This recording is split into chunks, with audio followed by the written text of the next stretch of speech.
Welcome to Bridge-Builders, where we connect church lingo and culture with our faith, hoping this will help us grow in our understanding to live out our purpose. My name is John. You can call me RJ, and I'm going to ask you to subscribe and like this video so this can have a further reach. And I hope that this would be helpful. Please comment and let us know if it was helpful and help us to know what you may be interested in for us to talk about. And today we are going to talk about ushers. Now, in the church, there is this function called ushering. And ushering now may be pertain to greeting members, sharing the bulletin, and also collecting the offering.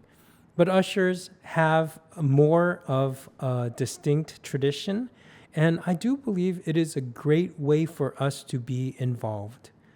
I do know that in our church, we have a person who takes pride in being an usher. And yes, we are grateful because of members who are taking pride and not only being a passive participant in worship, that they are actively greeting and welcoming people. So today, as we're talking about ushers, I'm going to point out Psalm 84, verse 10, where it says, I would rather be a doorkeeper in the house of my God than dwell in the tents of the wicked. And this actually shows that how the term doorkeeper it may have been involved into the form of an usher. Yes, the usher traditionally has been maybe used as a doorkeeper. And like I said, it could have been helping people and ushering people onto their seats. And as you saw in Chuck No's church, maybe even refereeing them, of trying to make sure that they are sitting in the seat that is welcoming to everyone instead of trying to say that this is my seat and not welcoming others for that. And one thing that I do have to say, in the church that I served, there was a very particular work of the ushers that was needed.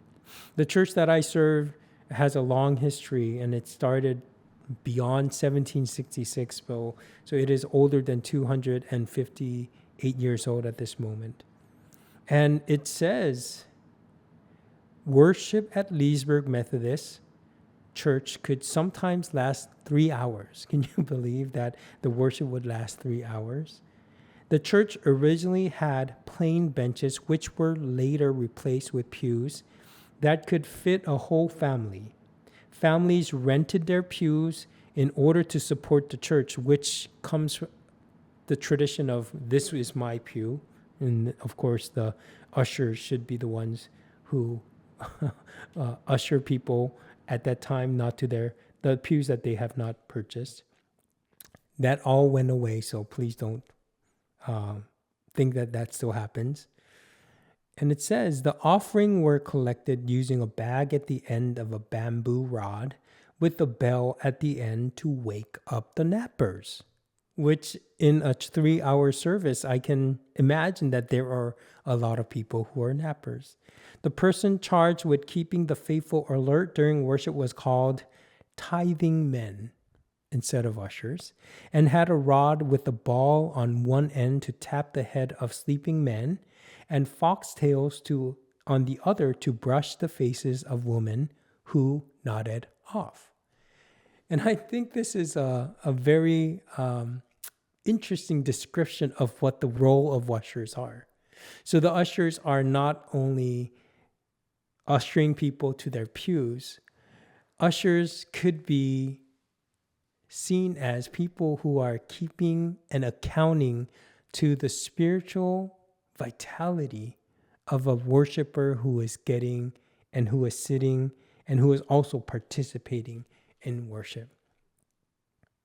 So ushering can be seen and can be a great work for us to join in worship.